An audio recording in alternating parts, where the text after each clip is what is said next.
All right, let's talk about putting it all together. Instead of the trusty 9-iron, I'm going to grab an 8-iron. I want something a little bit leaner. So, I'm going to hit a couple balls to warm up. I think that's important.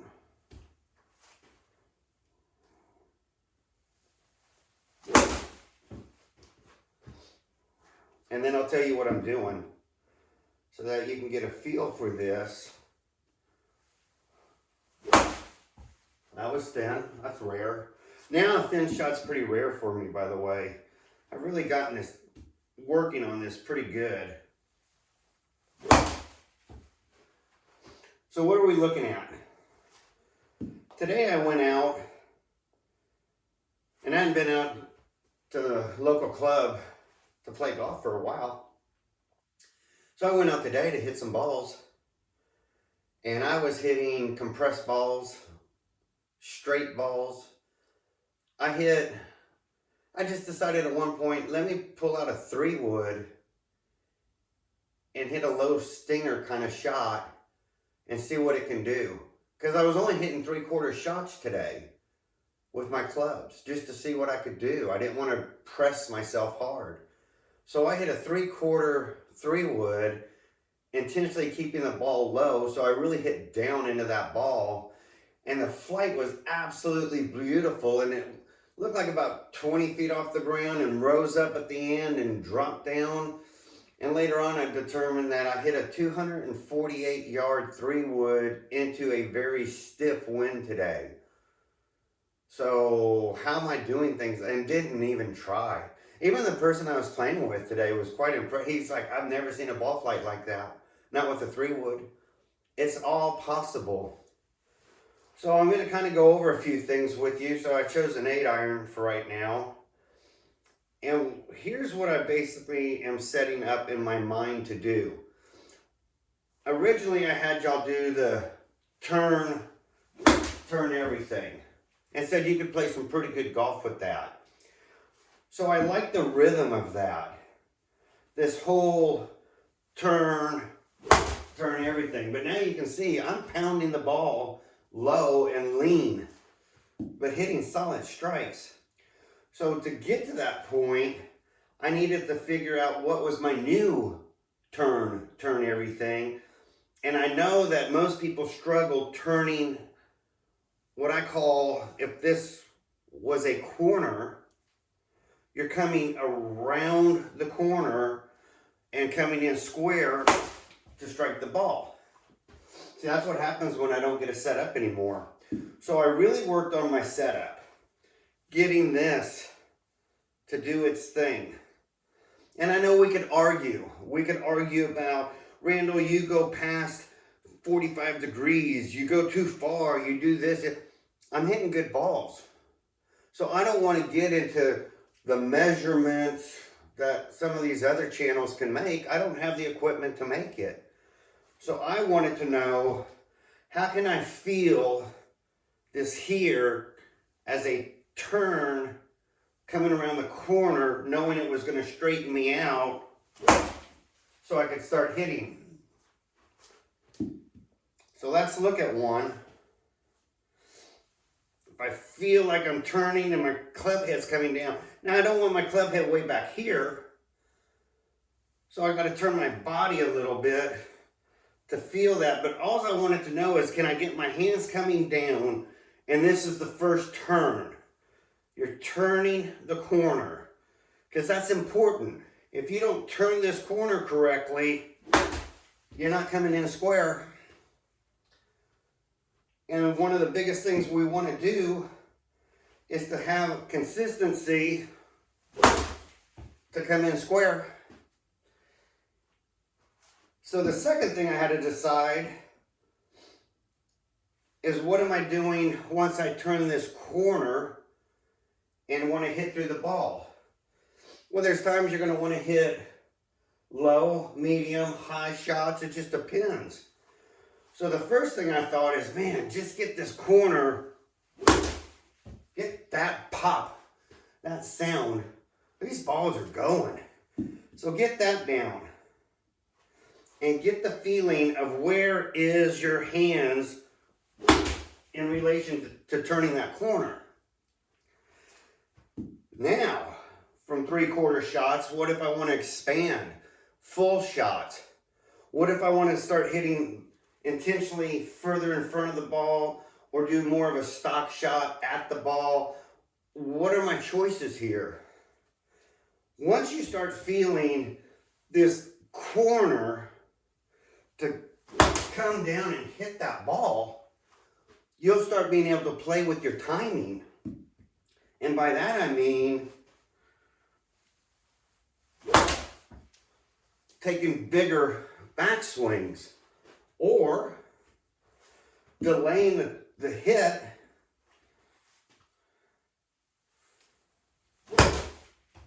and hitting really lower and lower. So you can start deciding how low am I trying to flight that ball and pound it. You still want to pound the ball. You just want to see how far can I start moving my low point. So it's not, I'm going to try to figure out how to get lower and come in like this.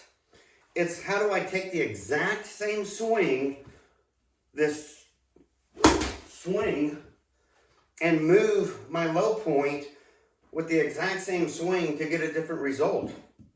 So if I want a stock shot, what I practice, we've talked about the left shoulder getting over the right foot. Well, if you do that and then you take the right shoulder and come over the left foot, you should be hitting down and moving your low point and hitting a fairly compressed or low shot. Now let me talk about compression real quick. Just because you hit down through the ball doesn't necessarily mean you compress it. That comes through hand speed and club head speed. And so I've shown y'all exercises to get that club head to whip through. But you can see, until you start learning what to do with that power, it doesn't do a whole lot. So you could be a master at that, getting the club head to release through the ball. It's not until you learn the rest of the system that you can start actually like this cornering and things like that, that you start really hitting balls without trying. So I know some people are going to be disappointed, but if you watched my video on the beast mode, man, I was coming down and hitting that ball. It proves you don't need to kill the ball. If you can accelerate in toward the ball, there's my first top ball. That hurts so bad. Head down. So well, that's a good time to say this. What are my thoughts right now? No swing thoughts during the swing. Everything has to happen before the swing. Head down, hands down. First thing I think of.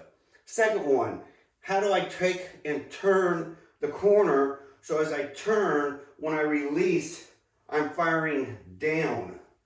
Last one, once I come here and feel this turn and hit through, see how I get my club to fully extend. So that's why you can't start off with full swings. That's too much for your body to calculate. You're asking your body on just even let's just do this one. You can hear that these are popping into that net. And once you start doing it, you may not be able to prove it on video, but you can pop. You know you're hitting a good ball. And you can definitely tell when you're out in the wild. Man, you're out there on the course. People are watching your ball flight go, bam! God, you're doing what you said you were going to do. So anyway, just from here, you can see I'm trying to get my hands to continue down for extension. Well, here's the thing about working on golf swings. If you start working on the backswing, like getting really deep and big, you tend to forget about what you're supposed to do on the front. Conversely, you want to work on just the front and you're still trying to get this big, you can do it because you got to have the front. You can have the best backswing and coming down to meet the ball, but once you get to that ball, if you don't have enough happening in front of the ball, I don't care how well you get to it, unless you're just wanting to do a stock shot. I can't even do stock shots anymore. I just pound everything low. To me, a stock shot, keep this left shoulder even with the ball, right shoulder replaces it, and keeps your hands kind of in a more neutral. And there we go, my 8-iron. Hit the second line down, that's an 8-iron. So that's a stock shot. And there's nothing, don't start doing, especially with wedges, don't start trying to flight every single wedge. I mean, yeah, we can do it. You'll start taking your wedges and you'll start flighting them down. And then don't get hooked like I did. Lord forbid, you start trying to take a 52-degree wedge and get it so that it's like a 3-iron. You're just killing yourself for nothing. You got other clubs. There's a 4-iron on a wedge. So don't start doing that. But I will say this, and I'm getting ahead of myself, but I'm going to get back to where I was. When you start learning how to do all this, you start slowing down and the ball starts speeding up. That's the secret. So y'all wanted to learn how to be that smooth, sexy swing. Well, I'll tell you what, you're going to start learning. So you get around the green after learning some of this, and all of a sudden you find out, God, you're just moving so slow just to hit a soft shot. It's almost cheating. It's almost like you go to do a wedge shot and you feel like you're almost like picking up the ball and gonna go set it down because that's what it feels like. I know that sounds crazy.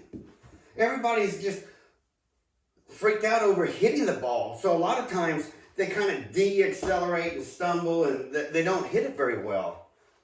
When you start slowing down the game, and I mean the entire game from 3-wood on down, I'm not going to discuss drivers yet, but 3-wood on down, all the way down to your putter, you start learning how to take your time and then hit that ball and let it fire off that face, because you don't even hardly need any effort anymore.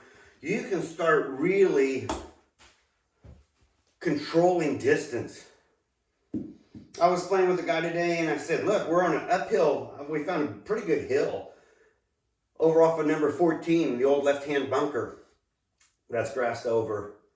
And I said, look, you're going to have to get down, get your shoulders level, and kind of swing up the hill area, but you're going to have to kind of pop it. And I will admit, we don't practice that shot. So at first, both of us were hitting about 3/4 of the way to the green, realizing you got to give it some oomph. But I also found out, let's say I'm still on that crazy shot, the more you can come through and accelerate and get it, the better off your timing is. So what was one of the biggest revelations I had during this procedure? The biggest revelation I can give you, if you get your left shoulder down to where it needs to be and you're swinging through for that right shoulder, it needs to replace that left shoulder. In other words, do not let your left shoulder from here start coming up or coming back so far without that right shoulder can't replace it at that point. So this left shoulder, right shoulder replacement is crucial for doing this kind of stuff. So then you can do your little 3/4 swing. See, that's not a good one. I don't, those make me, those are okay, but those don't make me happy anymore. That's the pop I want to feel and hear. So the second thing, besides this left shoulder, right shoulder, so you're staying down, covering the ball, which gives you more opportunity to extend through, which you're going to need. That's one revelation. I was like, oh. The second one, if you really want to start getting some hand speed and really start getting low penetrating flights that come up and drop and don't over roll and you have control over it, not only do you have to take your left with your right, you're better off staying down with your head and everything. And that's why you see some of these cats, when they're swinging, they look like they look down toward the target coming through. They're staying down. Well, there's nothing funner. It's almost like you're in your sleep and you open your eyes and you watch this ball just rocket past your club. I mean, just off the face, just takes off. Well, that's kind of the sensation you give yourself when you do this looking down and staying straight. Man, you just watch that club hit that ball and take off. I'm not saying start working on that. Here's what you need to work on. You need to work on a little 3/4 coming back, making sure you're staying square, making sure you're learning what your corner is. Wherever your corner is, you got to find your corner. That way, if your hands get too far back, you can slow your turn and let your hands catch up back here where you can do something about it. Because if you try to do it up here, now I told you it's more rotation to get square. That's no fun. So if you start on 3/4 shots, that's not it. And you'll know it. So what did I do? Well, let's take a look. Let's start squaring up and let's take the shot seriously. Let's get in our position. There it goes. Boom. It's like a cannon. So, I obviously can go from here down to the ground and hit through that ball and get full extension. So I barely took a little bit of the corner. Well, what if I want to take bigger swings? I got to work on timing. I got to feel where's my corner. That's not it.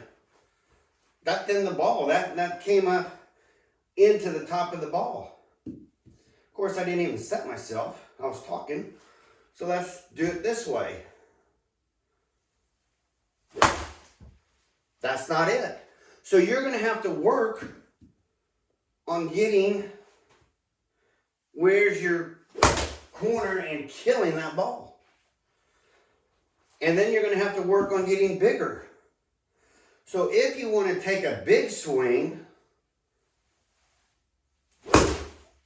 and kill that ball, you got to work on timing your hips to your hands. And it comes down to treating this like Stuart says. I love Stuart for this. God, this is just an object in space. Once you know what this is doing and you understand how this is controlled by this, so that you can actually, as you're coming up, the club head's going down. Once you understand what this thing is, you can start timing how to make it do what you want. I could get away with that one. It is a little thin. My thin shots are now what my great shots used to be. That's exciting.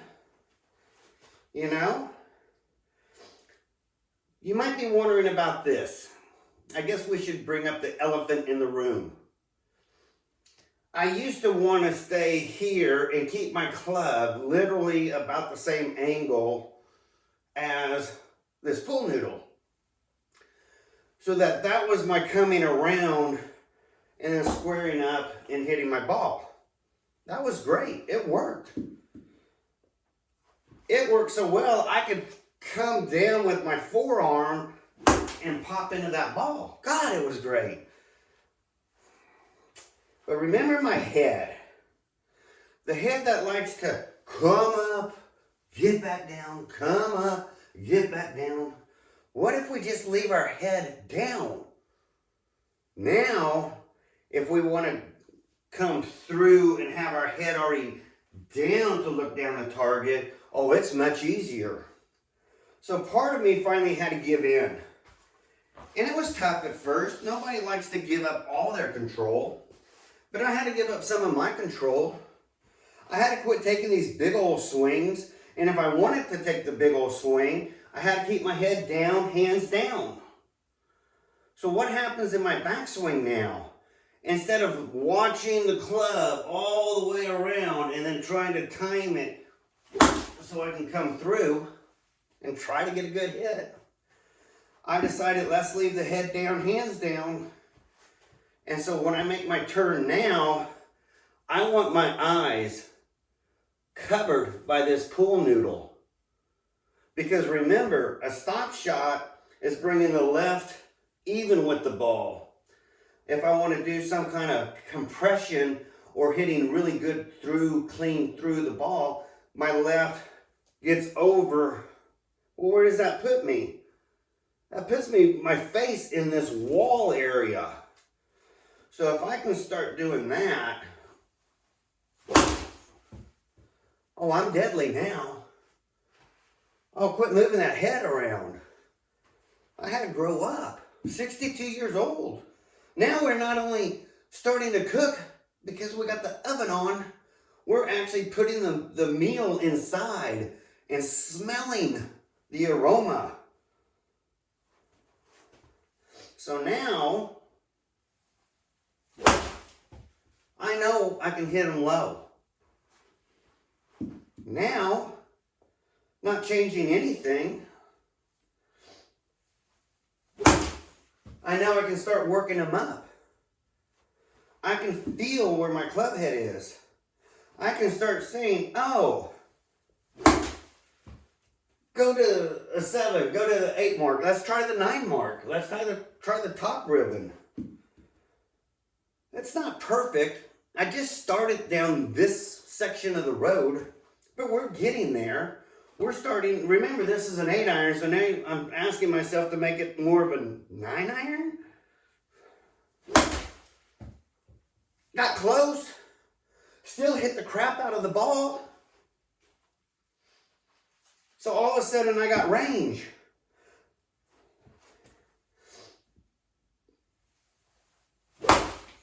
That's not it. So I can go back, look at the video, and see what I did wrong there. Or I can take a second, find my corner, and say, okay, I got my corner, but the balls are straight. Where are my hands? There they are. Boom. Now, if you're concerned that at first you may be hitting fat, I told y'all, this is like striking a match. You're going to hear some pop. You're going to hear some hit. But chances are, you're not going to feel the ball. A clean hit, you don't feel the ball coming off the club head. So when you hear that thump, it happens so quick, that ball's already gone. Don't worry about hitting fat if you're hitting in front of the ball. That ball's gone. So that's what you start learning. You start learning, man, that ball, it's out of there. I don't have to worry about it. So back to stingers, little 3/4 shots. Keeping them low. They'll fly up and drop. So how do we get bigger swings? You got to work on the corner. You got to know Where's my corner? Where am I at? Coming around. And then you got to be dedicated.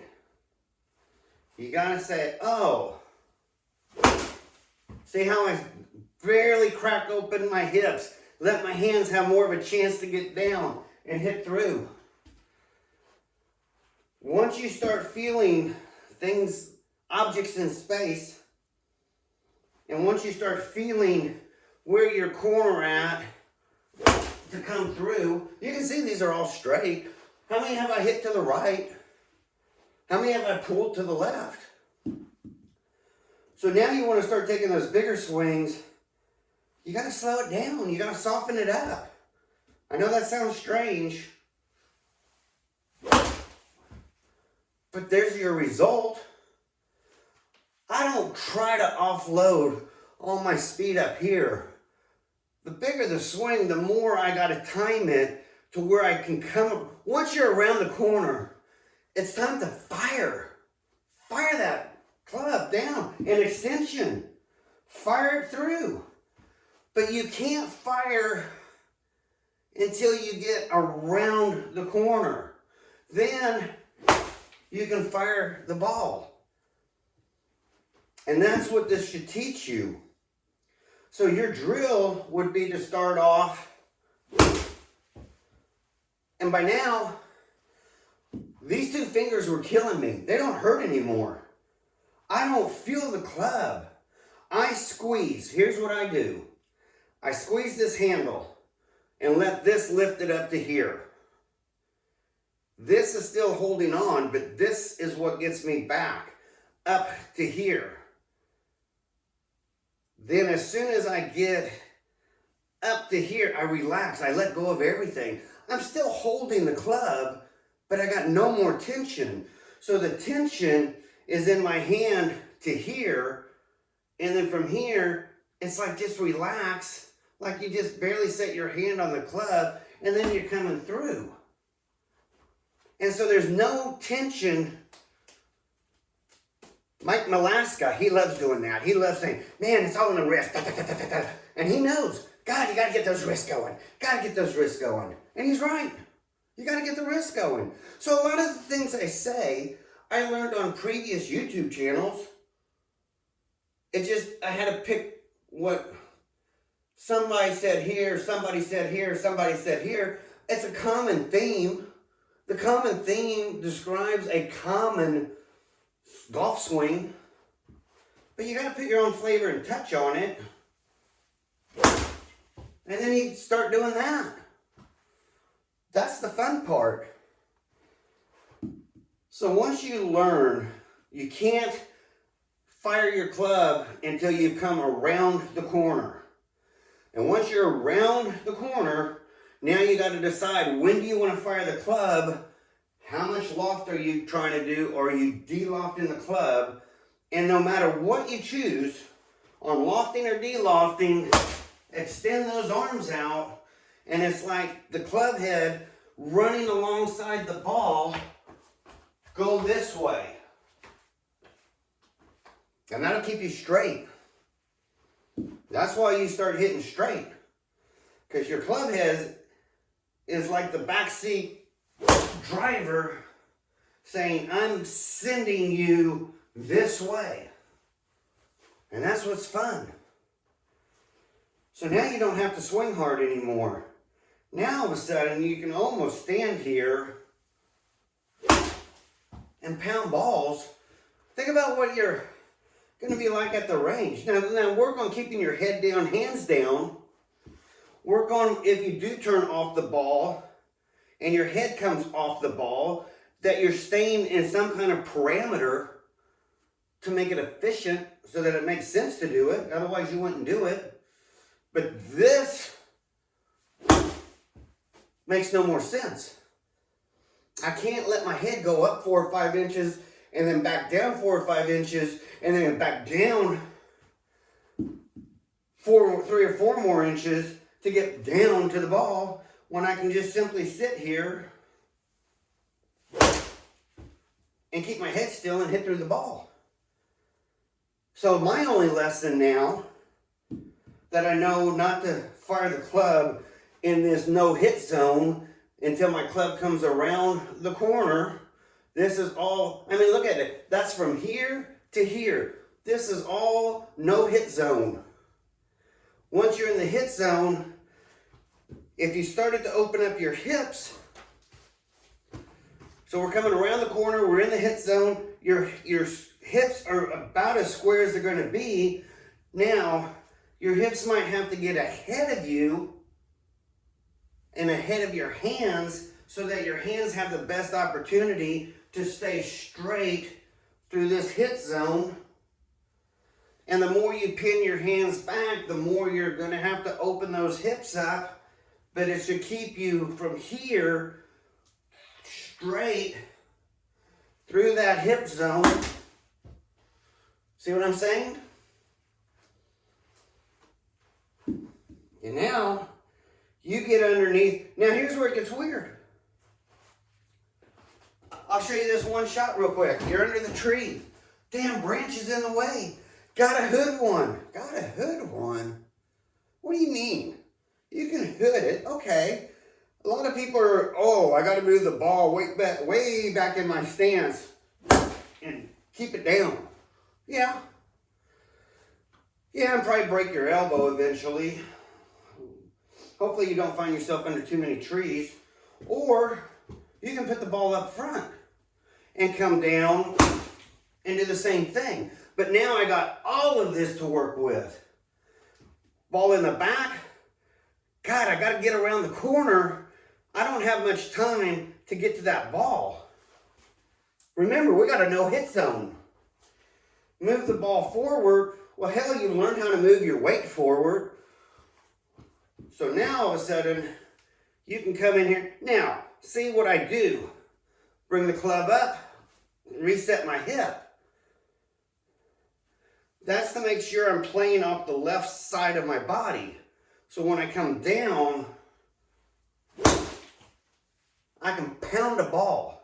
Now, that's no shoulder turn. Remember, left shoulder, right shoulder. So what is that going to look like? Well, come around the corner. Oh, well that looks like a 3-iron. But the ball stayed down, but I got better flight. It wasn't one of those kind where you had to go under a limb and over the lip of a cart path, and you successfully made it under the limb because you had plenty of clearance, but you didn't successfully make it over the lip of the cart path. And next thing you know, it's hitting the edge of the cart path and bouncing away all over the place. So it's okay to hit down and still be able to keep the ball in the air. So now, you're 200 plus yards out and man, I want to hit underneath this tree, but I don't want to have to be the kind of guy that just does that. But look at how fast that little ball went. Everything, once you start hitting clean, God, you just start, everything just takes off. So now you can control. Man, don't hit through the fairway. You're going to be so good at this, don't hit through your fairways. So you're going to get so good at this, you're going to be able to say, I can hit the ball that high. Now I've got my 5-iron. Oops, bad contact. So you got to rotate. You still got to hit down on the ball. But what I'm trying to do here, there, I'm chipping a 5-iron. Now I don't think most people are going to be out there chipping a 5-iron. But you can. It's a club. It's an object in space. Go have some fun with it. Go start teaching your body how to do things like this. Oh, we hit high. Oh, okay. Well, we hit low. We hit straight every time. Once you don't care about that, once you understand the concept, I'm coming around the corner. That's what I liked about beast mode. Beast mode, man, it taught you how to come around the corner. But what Beast Mode didn't do, if you looked at the last shot, that was toey. So I don't want to hit toey shots coming around the corner. I want to be square. What bloom! God, that feels good. So if you want to do that, start off with, I don't know, let's go to your trusty 9-iron. I have y'all guys use a 9-iron. 9-iron. Keep your feet closer together. It's easier to make this little turn. It's just easier on the body to do a lot of things. So that little dinky 9-iron, why bloom, can take off. Take off. Doesn't take, so now you can start working. You can do that with a 9-iron. You can do an 8-iron. But better yet, you can do that with a 9-iron. You can start doing that with wedges, 52 degree again. And then you can try to do crazy. Let's put the ball further up. Let's try to take this down. That takes a lot of shoulder rotation, by the way. You better be rotating those shoulders, and I mean rotating right behind, karate chopping right behind the ball, and then extension. And then you can get this club to do whatever you want.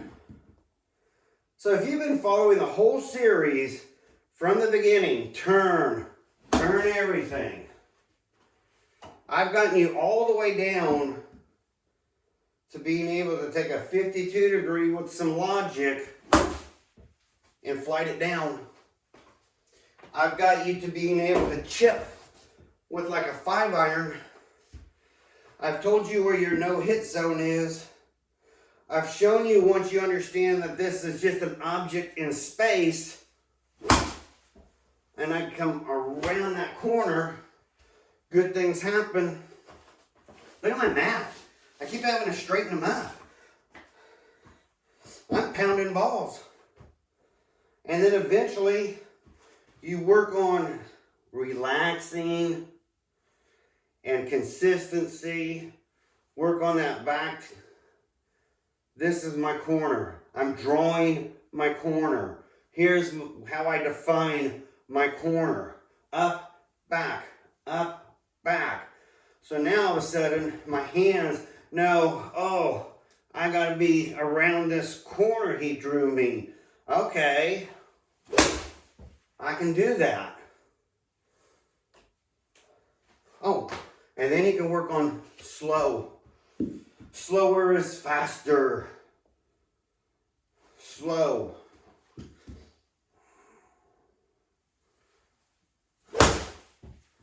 Coming down, ripping through. If anybody's curious, a lot of us love these monster mats.